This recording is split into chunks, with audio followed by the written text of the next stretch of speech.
শাহজাহান খান তাকে পরিবহন মোগল বলা হয় বা পরিবহন সম্রাট বলা হয়। ফ্যাসিস্ট আমলে যে পরিবহন খাত, এই পরিবহন খাতে একচ্ছত্র সে ব্যবহার করেছে। আর শাহজাহান খান ৭৬ বছর বয়স্ক একজন নাগরিক। বিজ্ঞ আদালতে আমরা রিমান্ডের বিরোধিতা করেছি। আজকে বিজ্ঞ আদালতে ফ্যাসিস্ট হাসিনার অন্যতম একজন সহযোগী, তার ১৫ বছর যে দেশে যে ফ্যাসিজম চালিয়েছেন, তার বলতে গেলে তার খুবই নিকটতম একজন তার সহযোগী, সাবেক অবৈধ নৌ পরিবহন মন্ত্রী এবং আওয়ামী লীগের প্রেসিডিয়াম সদস্য শাহজাহান খান, তাকে একটি হত্যা মামলায় আজকে বিজ্ঞ আদালতে তদন্তকারী কর্মকর্তা উপস্থাপন করে তার বিরুদ্ধে ৫ দিন রিমান্ড প্রার্থনা করেন। আজকের এই মামলার বিষয় হলো যে বৈষম্যবিরোধী ছাত্র আন্দোলনের সময় আপনারা জানেন যে বাড্ডা বিসমিল্লাহ হোটেলের সামনে যখন ছাত্র জনতা আন্দোলন করতেছিল, ওই আন্দোলন করার সময় তখন পুলিশ গুলি করে তাতে রফিকুল ইসলাম নামে একজন আন্দোলনকারী তার বুকে গুলিবিদ্ধ হয়ে সে মৃত্যুবরণ করে, যার ফলে তার বিরুদ্ধে এই মামলা হয়। তিনি এজাহার নামে আসামি।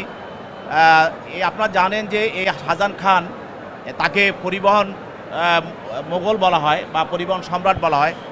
ফ্যাসিস্ট আমলে যে পরিবহন খাত, এই পরিবহন খাতে একচ্ছত্র সে ব্যবহার করেছে এবং নৌ পরিবহন মন্ত্রী থাকাকালীন অবস্থায় আপনার বাংলাদেশে একমাত্র ফ্যাসিস্টের সমর্থক ছাড়া কাউকে সে এই নৌ পরিবহনে কাউকে থাকতে দেয় নাই এবং সে সম্পূর্ণভাবে তার ছত্র ছাওয়ায় বিভিন্ন সময়ে পরিবহনকে এই ফ্যাসিস্টের পক্ষে সে ব্যবহার করেছে।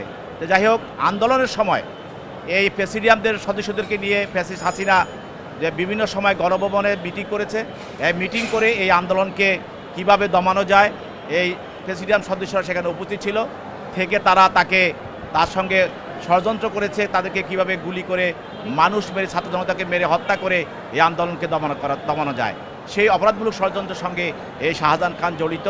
তদন্তকার তার পক্ষে তার আইনজীবীরা ছিল, তারা তার পক্ষে রিমান্ড বাতিল করে জামিনে প্রার্থনা করেন।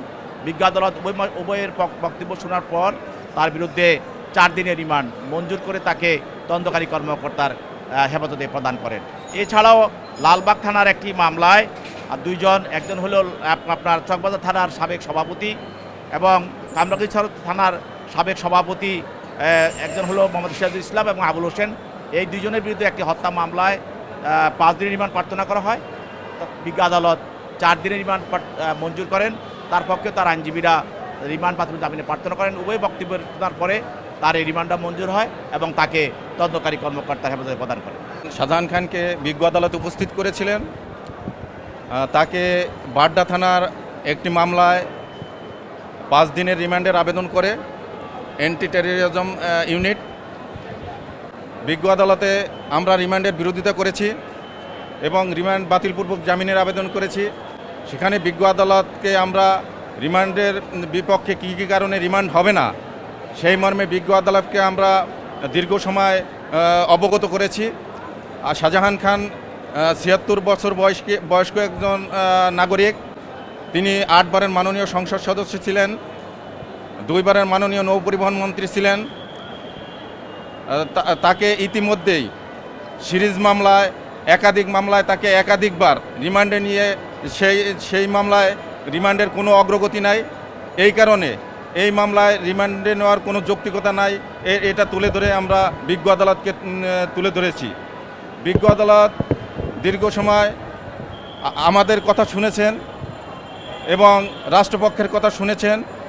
বিজ্ঞ আদালত আমাদের কথা শুনে 5 দিনের জায়গায় 4 দিনের রিমান্ড মঞ্জুর করেন।